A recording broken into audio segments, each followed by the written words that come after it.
Assalamualaikum warahmatullahi wabarakatuh. Perkenalkan, nama saya Firman Ardiansyah dari kelas karyawan teknik industri. Di sini saya akan memaparkan sedikit materi tentang daya saing industri di tahun 2024. Ini saya akan membahas topik yang sangat penting bagi pertumbuhan ekonomi dan keberhasilan bisnis, yaitu daya saing industri. Dalam dunia bisnis yang semakin kompetitif, memahami dan meningkatkan daya saing adalah kunci untuk bertahan dan berkembang. Jadi kita akan menjelajahi berbagai faktor yang mempengaruhinya, baik dari internal maupun eksternal. Yang pertama, saya akan membahas terlebih dahulu faktor internal. Yang pertama, efisiensi dan produktivitas. Efisiensi dan produktivitas merupakan fondasi yang sangat penting. Bisnis yang efisien mampu menghasilkan produk atau jasa dengan biaya rendah dan waktu yang singkat. Ini bisa dicapai melalui optimasi proses dan manajemen sumber daya yang efektif. Contohnya yaitu perusahaan manufaktur yang menggunakan teknologi robotika untuk meningkatkan kecepatan produksi. Inovasi dan teknologi juga sangat krusial. Perusahaan yang mampu berinovasi dan mengadopsi teknologi terbaru akan memiliki keunggulan kompetitif.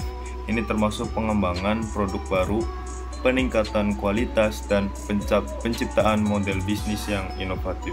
Contohnya, perusahaan yang startup yang mengembangkan aplikasi mobil yang disruptif. Faktor internal yang terakhir yaitu kualitas sumber daya manusia. Sumber daya manusia yang berkualitas dan terampil adalah aset berharga. Karyawan yang terlatih, termotivasi, dan loyal akan meningkatkan produktivitas dan kualitas produk atau jasa. Investasi dalam pelatihan dan pengembangan karyawan sangat penting. Contohnya, perusahaan yang memiliki program pelatihan yang komprehensif untuk karyawannya.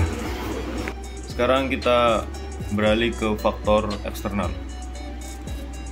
Yang pertama, kondisi ekonomi makro seperti pertumbuhan ekonomi, inflasi memiliki dampak signifikan terhadap daya saing industri.